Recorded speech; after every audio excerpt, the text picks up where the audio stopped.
Welcome to Australian Humbler. I'm your host Ben. On today's show I've got Jon Vayla, who, best known for his work in Bolt Gun, he released a solo album last year, Float Beneath the Sun. Going to be to that conversation soon, but before then, it's funny. So as a radio host I had a similar kind of setup. I'd have interviews, I'd play music, although I definitely play more music than I do on this podcast, and I'd talk about things either with people who were there with me, or I'd talk solo like I do regularly here. And something that I always talked about every year was the Grammys, because there's something about it that really frustrated me. I neglected to mention it 2 weeks ago, but the Grammys happened about then. What reminded me of them was the Oscars that just happened, and I thought, hang on, there was an award show for music, which I usually talk about, and I didn't, but I'm going to talk about it now. So, I haven't made this spiel that I think probably gets a little bit repetitive, and I hope not to repeat it very much, but basically, I'm very dissatisfied with the fact that metal is at the Grammys. And it's not for the typical reason. I'm not going to be a purist and say Under Oath shouldn't be in the metal category. They probably shouldn't, but that's a separate kind of thing. But I think the fact that Deaf Heaven and Under Oath were in the same category illustrates the point that I'm going to make. So the nominees were Between the Buried and Me, Deaf Heaven, High on Fire, who won for their track Electric Messiah, Trivium and Under Oath. Whatever you have to say about those particular artists, they all belong on the heavier side of the musical landscape. My fundamental proposition is this, that the mainstream does not care about a culture, about the scenes that exist throughout the world, and the overwhelming number of stylistic differences that exist and continue to emerge. Some people say that the Grammys need to do a better job of picking the nominees. The problem is that they're not picking the right bands. My problem is not that. I have a different point, and that is to say that actually they're probably doing a good job. They're probably doing a good job of what they're actually trying to do. Pick 5 bands to represent the entirety of heavy music. And that honestly represents hardcore and metal, because it kind of gets conflated in the popular imagination. So they're probably doing the best job they can, and the fact that we're still dissatisfied with that reflects that perhaps they shouldn't be doing the job at all. They don't really care about it, so they don't have any interest in properly doing awards for heavy metal, and that's fine. You know, it's not their thing, so they shouldn't bother. I tend to think that mainstream shouldn't pretend they care about heavy metal when they don't, and most of the time they don't. So, just leave us alone. Don't drag our music into your silly little award ceremonies, and we'll be fine. I'm sure High on Fire were delighted to receive a Grammy, but honestly, we shouldn't care. And they should just leave us alone and stop inviting us to have our little 5 minutes in their silly little, award ceremony. Having said that, metal awards, the mainstream metal awards, don't necessarily do much of a better job. The Golden Gods, which is probably the most well-known award ceremony for heavy metal, has an incredible bias towards mainstream bands, and I just don't think, that's obviously going to be a lot of a problem a lot of the time. I just don't see the point in an award ceremony which gives awards just well-known bands. What is that achieving? Theoretically, it's recognition, but recognition of what? The most well-known bands are almost certainly not the best bands. I think that's something that is almost always true. So let me go through a couple of the 2018 Golden God winners to help illustrate my point. So Best Underground, Wolves in the Throne Room. They are probably the best underground band, but What is the point of saying, hey, you know that band which you know and you know specifically as kind of like a not mainstream band? Well, they're a pretty cool underground band. Best UK band, Judas Priest. Like, possibly one of the biggest heavy metal bands ever. And to say, like, they're a pretty good UK band, aren't they? Okay. Best international band, Arch Enemy. When was the last good album they released? Best live band, Lacuna Coil. Now, I haven't seen Lacuna Coil, so you have to take what I'm going to say with a grain of salt. But I struggle to imagine Lacuna Coil is the best live band, just purely because of their music. Like, there are lots of other bands who have music which I think is much more conducive to a live setting. Defender of the Faith, I don't know what that award means, but they gave it to Parkway Drive. I don't know what they're defending, because they are going very bad places very, very quickly. Inspiration, Meshuggah. I don't know what that means, but if we're talking about a band which has inspired a lot of other bands to follow their style, I guess, but that kind of happened like 2010. You're a bit late. There's a couple other ones, but Golden God goes to Ozzy Osbourne. Fine, that one makes sense. If you're going to recognise one of like the ultimate people in metal, maybe you could recognise Ozzy, I guess. But like, what is the point of the awards we're trying to give out, right? And maybe they can say, hey, this is just the thing we're doing. We're giving awards to the best people, and we think these are the best people. And I can say, oh, whatever. And they can say, well, actually, the best UK band, are you going to deny it's Judas Priest? And I'd say, maybe not. But what is the point of saying, giving an award to Judas Priest as the best UK band? Like, what's the function of that? And so where does this leave us? I hate all award ceremonies. Kind of, but in terms of like actual awards which I think have a purpose, is the ones that Metal Storm give out might be generous, but the ones that Metal Storm hold. They're audience polled, which I always have a little bit against, but I think the way they categorise is kind of gets to the heart of the matter. They do a really good job of covering the genres which exist, which I ultimately think is kind of the purpose of this stuff. Putting bands into categories where they're comparable, they have similarities, so it's reasonable to make them play off against each other, and then picking a meaningful winner, like the band who has released the best album in a particular category. If you're not doing that, I'm not entirely sure what the point is you're doing. Like, ultimately, you're just sucking up to the most popular bands that exist. And that's fine for mainstream institutions to do that. I mean, that's their business model. But, like, for me, I don't honestly see the point in that. Like, the point should be to recognise bands who have done incredible things. Bands do incredible things, and you're just not going to find that from looking at definitely not the best metal performance in the Grammys, and definitely not the Golden God winners. You're just not going to find the broad, amazing achievements that metal bands have throughout the year. And if it's not recognising that, then what is its function? Like, what is its function if it's not giving awards? Just some of these amazing things that come out, regardless of their popularity at the time. So that's my thoughts. I definitely went longer than I thought, but that's basically what always happens. The reason I came across the fact that Jon Vayla had a new album out, his debut solo album, is I was kind of going through a couple of old bands that I've interviewed, and I was sort of putting them on my list of potential bands to interview if I expected them to have a new album out this year. Bolt Gun, I think, is going to have a new album out. Very excited about that. I hope to talk to them about it. But then I was just browsing through their Facebook page and, trying to research that point, and I noticed that Float the Sun, Jon Vayla's new album, was out. And I thought, I love his music and I love this album. I'd really love to talk to him about it. And it was kind of interesting chat because he's not one of the typical people I talk to, just in his approach. So he's not making like a band music. So I've interviewed soul artists and they've made basically band music, but they just happen to be a single person. This is a different kind of project. It's combining atmosphere with a real focus on the idea of like a score, although it's not scoring anything, which is something we get into. So yeah, really, really cool stuff. The track I play during the middle interview is Dragged from the River. This is Jon Vayla, his new album, Float Beneath the Sun.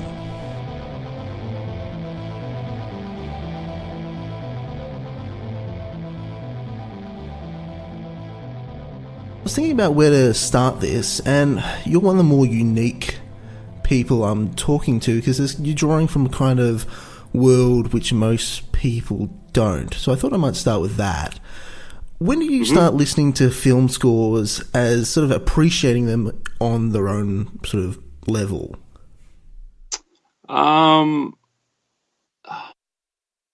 Suppose this is kind of a tricky one because even going back to sort of the first album recordings with a different band that I was working on. So I used to be in a band called Memoria, and our first album was kind of an acoustic album, and we got right into making kind of our own Foley effects and trying to make small narrative kind of scenes in between songs and things like that, just purely out of kind of sound and different ideas. And so we kind of got into that idea of film sound effects and trying to create stories in that kind of way. So film kind of already was, I think, always in the back of my mind. And then with some bolt gun stuff, we got a new album kind of project that sort of was floating around in our minds, which was related to sort of rescoring some old films. And so from that point on, probably a couple of years ago now, or it was probably a year and a half ago at least, just starting to listen to a lot more kind of classical music in general, and listening to a lot of going back to the films that I really liked, and just paying far more attention to the film scores. So just going back, even like things like Silence of the Lambs and Howard Shore's work. And I listened to that score sort of quite intensely for several weeks, and just trying to pay more attention to how the music was kind of built around the film, and then seeing where that kind of went, I suppose. Yeah. Moving on to the album now. Sure. So you're obviously part of Bolt Gun. They do stuff to do with, I think there's a lot of aspects which you could say they have in common. What is it that made you want to say, Bolt Gun fulfills a particular part of me, but I also want to do this other thing, which is my own separate, has other elements, has a sort of different focus. What was it that made you want to do that as well? I think it goes back to probably I would say about a year and a half ago, and we had this film score kind of idea floating around for a Bolt Gun album, but with that is not so much a limitation, but I suppose the reality of it being that you've got a full band playing, and it sort of still has to be somewhat within the realms of kind of a bit of a rock show as well, and things for everyone to kind of do within that kind of band Bolt Gun kind of piece. And within Bolt Gun, we've sort of more and more found that we need to be very all on the same page about, I suppose, everyone being on board with all the sections of songs and making sure that we are all kind of into what we're doing. And Bolt Gun has probably a much harsher kind of edge to it. It's a lot noisier. It can be a lot meaner. It can be kind of very nice and quiet as well. But I think it has a lot more of an intense, kind of harshness to it at times. And there were things that I was kind of writing that I knew would just be a little bit too nice or a bit too kind of classical, for Bolt Gun. But I didn't necessarily want to get rid of that stuff. I still thought it was kind of heading in a really interesting direction. So I'd have sort of 10, 12 minutes worth of stuff. I thought this is not really kind of Bolt Gun stuff, but I wouldn't mind expanding it and seeing where it kind of goes, just as kind of I suppose a combined sort of synth classical kind of piece, I suppose, and see where it went. So kind of that's sort of how it developed, I suppose, knowing that lots of sections would be a little bit too nice for Bolt Gun. Now, when you say you're writing, what was you just writing for the sake of writing and seeing what came out of that? Pretty much. I started, really trying to get myself out of the process of writing songs just with, a guitar kind of starting point, because that's kind of always what I've done, I suppose, is play around with enough sort of stuff and ideas, guitar wise and sounds and textures, and build up a song that way and just see whether it's kind of a tone or sound was going to fit with the work. But then, shifting into kind of the idea of more film composition, going back to kind of synth as a starting point, and building up the songs kind of that way. And so, went back to kind of the keyboard and kind of piano, and then went back to kind of, looking at kind of orchestral arrangements that I could kind of do with that, and then adding guitar stuff kind of later. So that's kind of my process for the Float Beneath the Sun stuff. And it's probably a little bit of how that probably crosses over into how a bit of the newer Bolt Gun stuff is kind of written as well, with guitar coming in later in my writing process, and trying to think about more of, I suppose, the totality of the song earlier on, I guess. Yeah. And so in kind of building up this idea of what this album was going to be, like in terms of that sound, that kind of landscape of, I don't know if you want to call it instrumentation or whatever, when did you feel like, hey, this is kind of what I'm going for?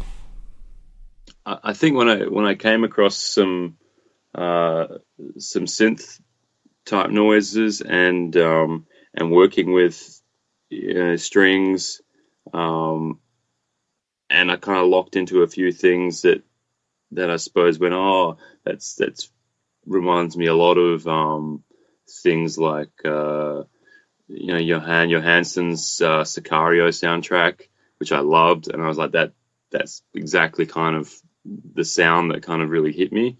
And that I suddenly just kind of became very passionate about trying to build up that kind of atmosphere with some of the sounds and some of the stuff that the synth could kind of do, and then just really playing around with that, and it's one of those kind of processes that I don't really know how those songs get kind of finished in a weird way. They sort of just build up from one part to the next, and then I'll leave it for a week or two and come back to it, and I think, there's another sort of melody that'll kind of pop out to me. So then I'll play around and try and find something, and I suppose a register that kind of fits in with that, and then at some point it's sort of kind of finished and done, but it's not necessarily planned out. It's kind of built up, sort of layer by layer, until it's kind of, I suppose, finished enough to kind of be called a track, I suppose. It's, I suppose, if that kind of very different to, I think, a conscious kind of, this is what's going to happen at the 1 minute mark, and then the 3 minute mark, and then I want it to go here and there. It's a bit more kind of based on feel and time of going back and forth to it. Sort of perhaps like moving slightly back in the process, or maybe not. So you're in a mood, or you've got some time where you say, all right, I want to work on this piece of music. What is it that you're doing? Like, is it particular moods you're in? Is there an environment you're in? Is there a particular, I don't know, way you're approaching it? How do you sort of move the piece forward creatively? Yeah, I think that's kind of a difficult one. I mean, I work in kind of in bursts of writing, and depends what's kind of going on in sort of the rest of my life and work and family life, and so I think, last year was a huge burst of stuff. I think I ended up writing about maybe about 90 minutes of music in the middle of the year, and then paring that kind of back to kind of 70 minutes of usable stuff for kind of bolt gun ideas. And then I was just in this kind of space where I wanted to do something different, but it's kind of being fueled by other things that are kind of going on in my life. And just kind of, another album sort of came out of that kind of process. And I think it goes back to probably your question around, why do it instead of the bolt gun stuff, or what was kind of different. And I think it was, wanting to do something that was just, with my own thoughts and emotions, I suppose, at the forefront. And I was doing quite a bit of work at the time, with young people at the children's hospital here who were very sick, and just thinking about, I suppose, the intensity of that kind of work, and thinking about my own family and my own children.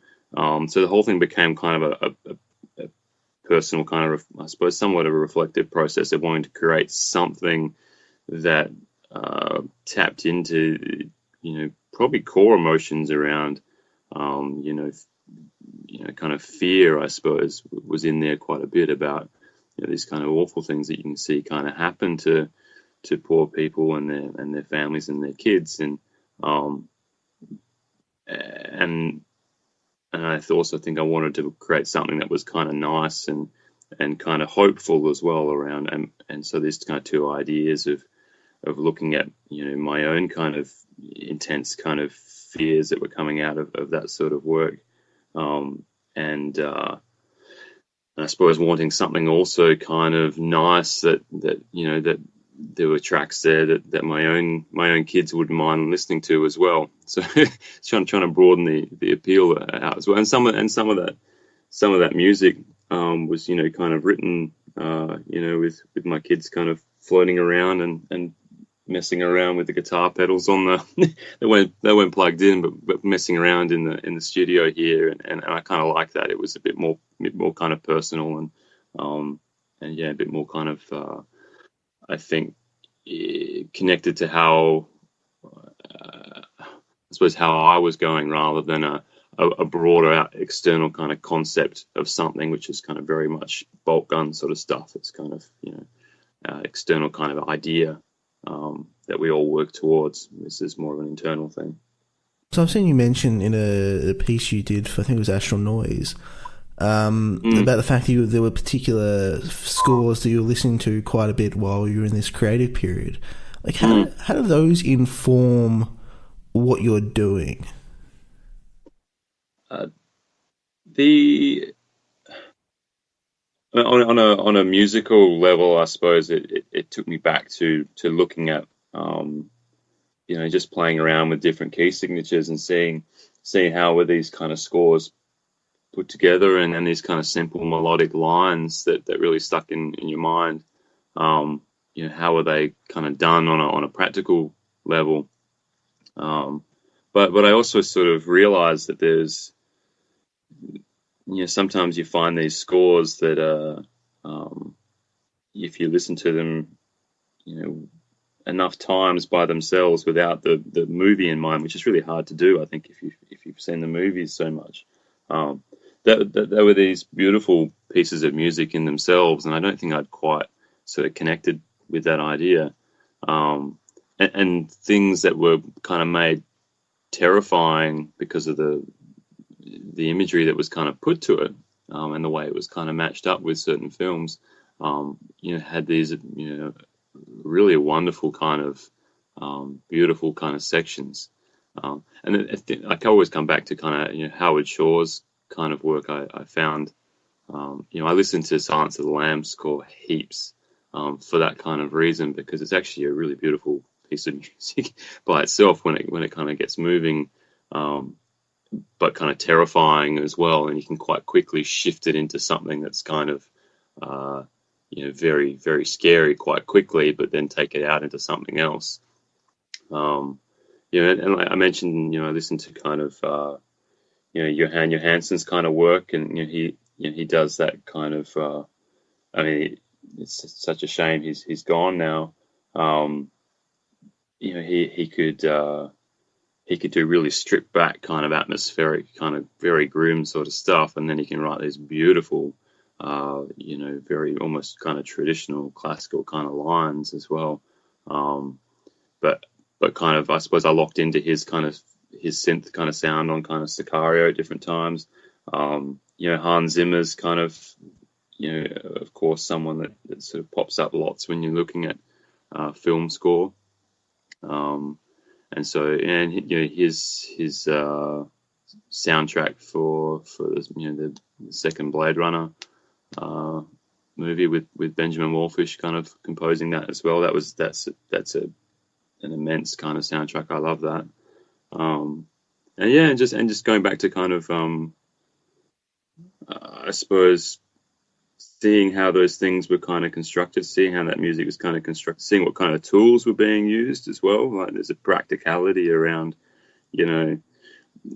these guys don't always, go and hire a gigantic orchestra all the time. They're also sort of in studios doing stuff. And I thought, well, I'm not going to be hiring, these huge orchestras. How am I going to get something that's kind of tapping into that sort of sound and that kind of world, I suppose, at a much more kind of practical level. So yeah, that's kind of, it's probably a certain number of factors, I suppose, about how that kind of informs the process. Yeah. Emulation, I think, is always kind of there. It's kind of like, that's fucking cool. I got to, how do they do that? How do they get that kind of sound? And what have I got at my disposal? How can I kind of get that? What can I do with the guitar there to kind of build it up? And and things like kind of Sun. I think the atmospherics of kind of Sun and trying to that sort of that always kind of resonates with me quite a lot, and trying to infuse that with other things that I like. And I think it always comes down to, stuff that I really like and resonates with me on some level, and how, how do I, do something kind of new with that, or kind of smash them together and create something slightly different, or, and I think there's lots of that probably goes on for lots of creative people, I think.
You mentioned the guitar there. Guitar being usually kind of a foreign instrument to the world of scoring. Talk a little bit about including that and writing those parts. The guitars were probably always done at the end. And it's the instrument that I'm most familiar with, I suppose. I've been playing that the kind of longest.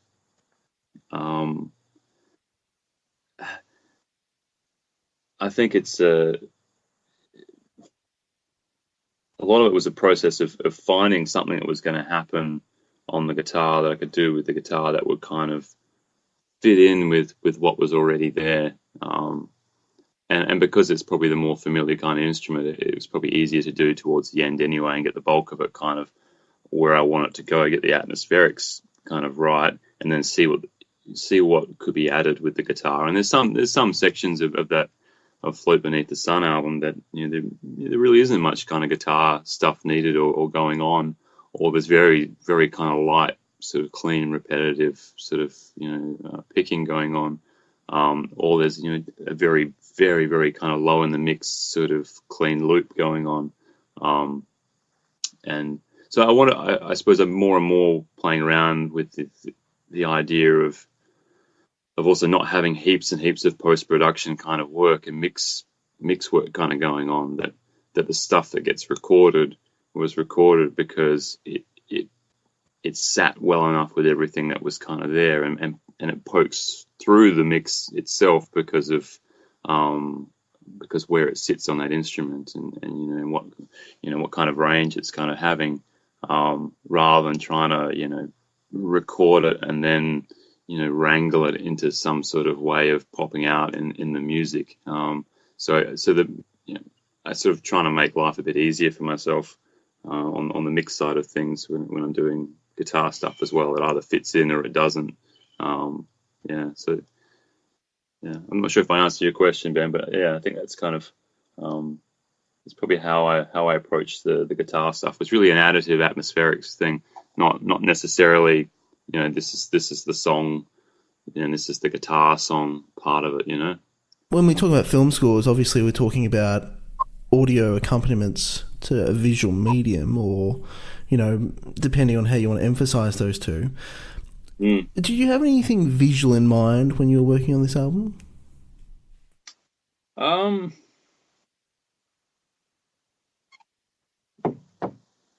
Probably not, to be honest. I think it was more in my head, probably more of a visual kind of blank space, probably filled up with, the imagery that's in my head is probably more of that kind of personal imagery, that sort of non-verbal stuff floating around, based on, the things I was kind of talking about before around, the kind of awful things that can happen, and I suppose the situations that would face me as a parent as well, about, not just kind of mortality of your own children, but mortality of yourself and how you approach that. So heaps of imagery, but not necessarily in a cinematic way, but just kind of just sort of floating around. And I think that's somewhat the driver a lot of the time for me. That only in retrospect do I probably make sense of it. That there's stuff kind of floating around non-verbally that I need to do something with, and not everything can be, I suppose, talked about to kind of made sense of and processed to kind of then settle and feel okay with.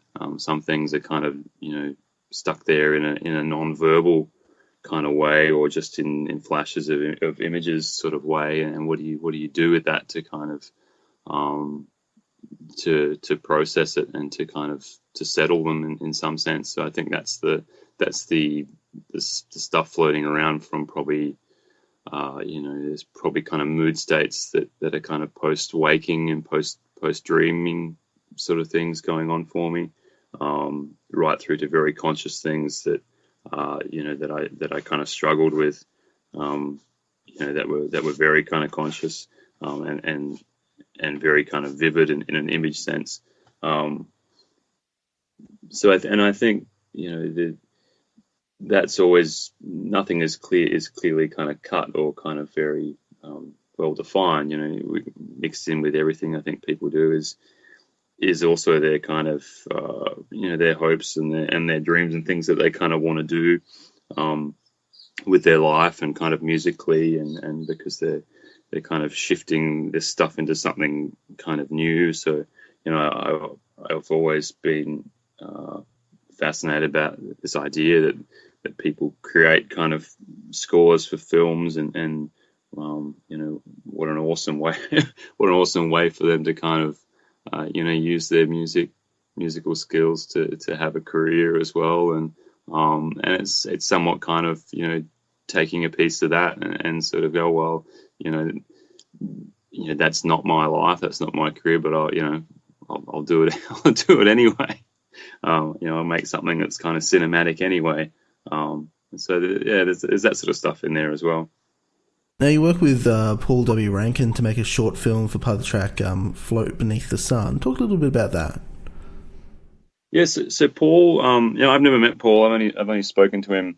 He's on the other side of the country. It's only just been over online, I suppose. And I came across Paul via a recommendation from Lawrence English, who I just been chatting to every now and then, and wanting to see whether some of the stuff that I was kind of working with ever fit within the stuff that Room 40 kind of put out, but also really wanting to, Lawrence has a little bit of a reputation of being an extremely generous, kind of very nice guy, and so he was all very kind of happy to have a listen to mixes and things, and just kind of quickly kind of share his thoughts about how things were kind of sounding. And he was kind of I think there's people like that you kind of send stuff to,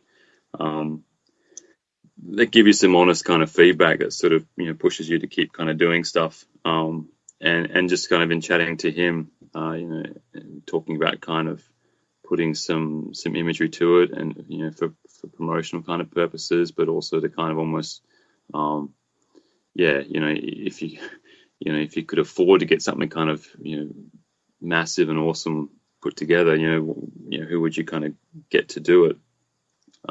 And he was one of the Paul Rankin was one of the people that Lawrence English kind of mentioned, and so I just sent some stuff to him, and just gave him kind of free rein, really, kind of to put together what he kind of felt from the music, and where he thought he'd like to kind of take it.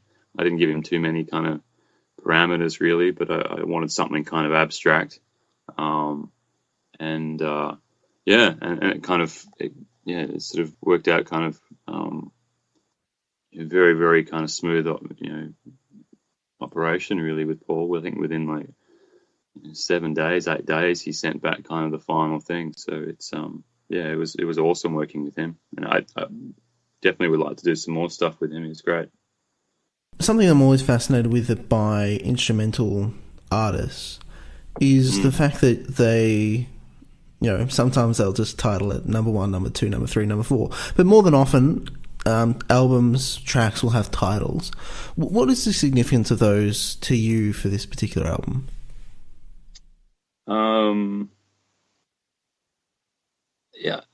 I think album titles always grow in significance. I think I'm not sure whether other musicians do the same thing, but I often will kind of land on a collection of words and within kind of titles, and then within a month I realised that actually there's a few little kind of themes floating around in there already, and then it's when people kind of ask you about it, you realise, and you try and verbalise kind of what they're about. You realise that they may be kind of connected to a few different things that you probably weren't necessarily. Well, I wasn't too kind of aware of. But I mean, there's sort of a kind of a water sort of theme in there within kind of the floating kind of idea. There's kind of there's a few kind of swans. I'm a big Swans fan as well. There's a few kind of Swans references in there that kind of tap in also to her horror kind of imagery from different kind of movies and things like just the title kind of Float Beneath the Sun. I mean that's sort of straight out of a Michael Girard kind of lyric from an old Swan song, but also that line always kind of remind me of some scenes from Silence of the Lambs for some reason. I think it's kind of bodies kind of pulled from rivers and things like that, and things floating in rivers. And by then I also was looking at the idea of enough ambiguity in song titles that the song is not kind of all horror and terrifying or kind of intense in that way. It could actually just be sort of people sort of relaxing and kind of floating around, kind of feeling really good as well. And so there's kind of drag from the river as well. There's kind of it's either being kind of pulled out and you're okay or you're not okay. It's either rescued or retrieved in that sense. LVA is kind of a combination of like alien kind of themes, I suppose, around naming kind of planets, and it's got an alien planet naming kind of world, but mixed in with sort of a bit of a cryptic kind of anagram as well that's sort of personal for me. So it's kind of that sort of stuff going on, I think. And the last track is really kind of you thinking around how to round out a film score, I suppose, and a sense of kind of relief within that, and that's kind of the credits theme, I suppose. There's always a mixture of stuff for me. It's never, and I don't think it's ever that sort of conscious. It sort of becomes kind of a clear thing later when you talk about it, I suppose, or clearer anyway. Last question. What have you been listening to, watching, or reading lately? Reading wise, fiction wise, I sort of went back to kind of reading. I'd never read Carrie before, so I've just started reading Carrie. My grandmother, who passed away a few years ago, but a long time ago, she had a quite phenomenal collection of Stephen King hardbacks that she gifted me in boxes.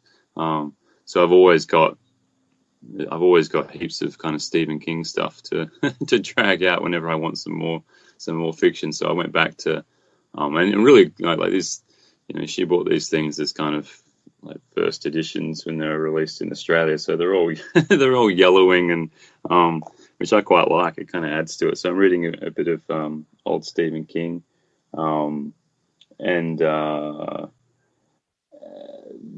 movie wise, I've been terrible kind of movies. I haven't seen much lately. I've been listening to the Mandy soundtrack quite a lot. Again, I sort of I really like Johan Johansson, and it's interesting. I listened to that kind of soundtrack, and there's lots of ideas that kind of fuse in with some of the stuff that I was kind of working on as well. And but I really like that soundtrack. I always listen to quite a bit of Lawrence English lately. I always night times I've often got kind of Earth playing. Boren and the Club of Gore is always kind of stuff that's kind of floating around in the house, and the Next I listen to quite a lot. but then I'll also have, I'll have kind of classic FM going during the day. I was listening to, behind them is a radio program over here called Behind the Mirror. It's run out of RTR FM, and they've got their Behind the Mirror program is awesome. So I was listening to Collapse, and there was a bunch of other industrial things kind of on the other day as well. So I was listening to that, sort of restreaming that while I was doing some work. And so it's just kind of heaps of stuff, I suppose. I try and listen to as much different stuff as possible, and just kind of let that sort of wash over me, I suppose.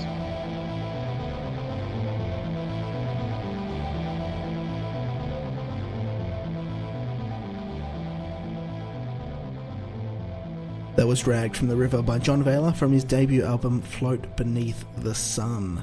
Really, really interesting album there. It's just because it's the way it's composed, it never lets you quite have that moment of euphoria culmination that a lot of bands, regardless of style, have. And so it kind of gets you to think a little bit more and feel out what's actually going on. So a really, really enjoyable experience. Before I finish up, I want to recommend another album. This is Joyless Euphoria's album, Dreaming in Ultraviolet. Now, there's a lot of variety with the kind of the post-black metal, whatever space. I don't know if that word really has any meaning, but it kind of conveys a certain type of music, I guess. And this one's kind of the higher production. It's not repetitive, and I think it really captures the essence of the genre. It's euphoric, pardon the pun, yet somehow sad. The vocals are well-rounded and they're properly placed in the mix, and the songwriting is complex, I guess, but not complicated. I mean, it's not simplistic like black metal often has a sort of tendency to gravitate towards, but it's not sort of overly technical in that sort of bizarre sense. So I think it really, if you're a fan of the genre, it really kind of, for me, it kind of captures all the things that I kind of love about it. I was reading a little bit about it. Some people have said it's a little unambitious, and they're probably right about that. But if you are a fan of post-black metal, or whatever you want to call it, I definitely think this is something you'll enjoy, and it's definitely something I enjoyed. That's it for the show. If you have any questions, comments, if you're in a band and you're interested in an interview, hit me up, australianhunger@gmail.com, or you can hit me up on various social media, Facebook, Instagram, Twitter, @AusHunger, that's AUS Hunger. But I'll be back next week. Bye.